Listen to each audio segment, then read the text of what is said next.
Mufti Sahib, what is the ruling with regards to splashes when using a high toilet? Relieving oneself in the squatting position is sunnah.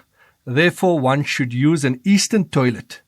If for whatever reason one is using a high pan, a western toilet, and you are light built, then it will be better to squat by placing your feet on the toilet seat.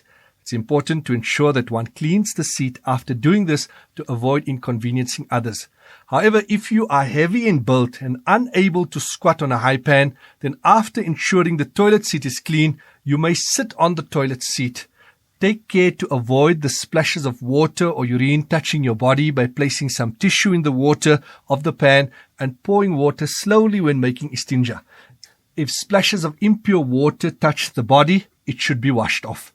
If impure splashes touch the clothing and the soiled area of the clothing is equal to the size of the inner palm of one's hand or less, it's not advisable to perform salah while wearing such clothing, although the salah will be valid.